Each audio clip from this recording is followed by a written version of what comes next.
that time. They could reach lengths of between 2 to 2.5 metres, so they're going to get a lot taller, and they could weigh anything between 30 to 40 stone, so they're also going to get a lot wider. But all three sea lions talk about their struggle. But he's also very clever, and he's very friendly like the sea lion as well. Hello man, how are you? That was really sloppy, that one, I don't know. Now, on the centre stand there, we have Max the Mischief. Max is 12 years old, and as his name suggests, he too can be a little bit cheeky when he wants to. Max is once again though very clever. He's also 14 years old. Now 14 sounds old, but sea lions actually have a lifespan between 25 to 30 years of age, so all three are still fairly young. Now Big Red is very, very clever. He's also a very friendly sea lion too. Afternoon, Mr. Biff. How are you doing? That was even worse than Arthur's. Tell me something, have you brushed your teeth today? Did you brush? And say, oh, Biffo.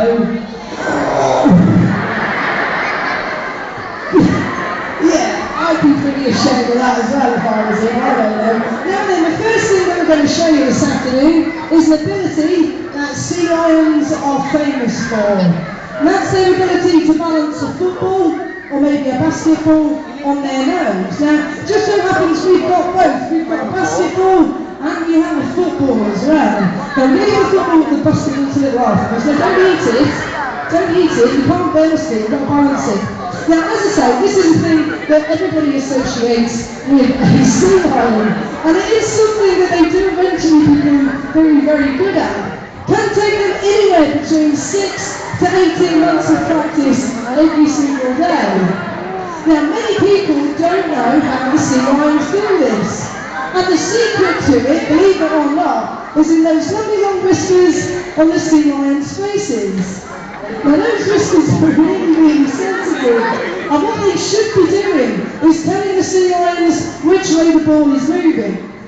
As you can see, they have to move their head about with that long, flexible neck to try and stop it from falling off. It's not as easy as I take it you're really not in the right frame of mind for this. Thank you. That was tough, right? Now, these vibrations that are made underneath the water, a sea lion can tell the difference between an enemy swimming around, like a big shark or a killer whale, or some food swimming about like fish and squid. So the whiskers actually help them to find their food and avoid their enemies, which is always pretty handy. Now let's see if these two can get back to their stands without dropping the ball. That's it, all the way back to your stand, Biff. Max is always second, he always takes the long round.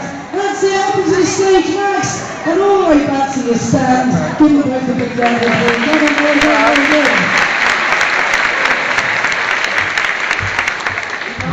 They've also only really got that to balance with. So when they balance the rugby ball, the sea lions have to be very gentle with their movements. He's cheating, look, he's got it the easy way. Give it back, you. As I was saying, they have to be very gentle with their movements. Because if they move too fast or too aggressively, then the rugby ball rolls right off their nose. So they've really got to think about this one.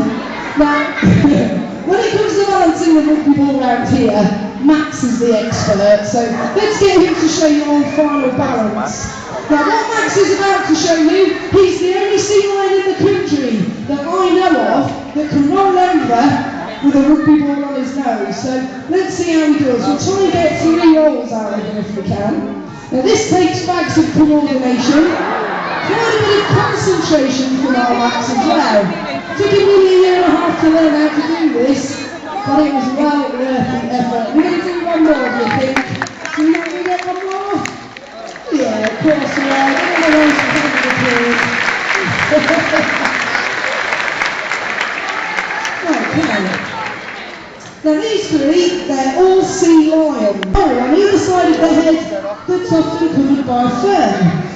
So the first difference, if you can see ears, it's a sea lion. If you can't see ears, it's a seal. Now another way to tell the two apart is to watch how they swim. Sea lions like these guys only ever swim using their big front flippers. Should we have a look at your big front flippers, boys? Let's see yours, little man. You're going to get your big front flippers out. Your big ones like that, do that. That's it, there we go.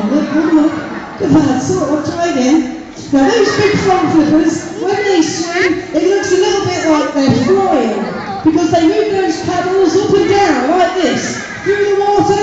It's like gymnastics. Now this is what we call a front flipper stand.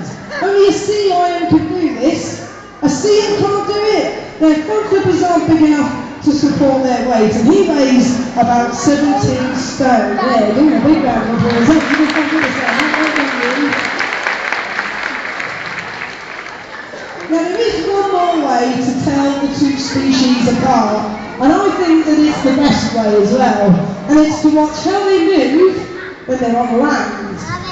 Now if you guys watch Biffo as he walks around on the stage, you can see that he uses all four of his flippers as separate walking limbs. His back flippers, they tuck underneath him, which makes him very mobile. Biffo can climb, that's it, he can jump. Good lad, and he can run as well at speeds of about 10 miles an hour. Now a seal on the other hand, it moves completely differently, doesn't it Biff? Can you do me a little favour? Can you just show everybody how a seal, thanks, moves on land? That's it, they jiggle along on their bellies, and they look like a giant caterpillar or a slug. Now seal on land, it's not mobile at all, they can't really climb, they're not very good at jumping, and they definitely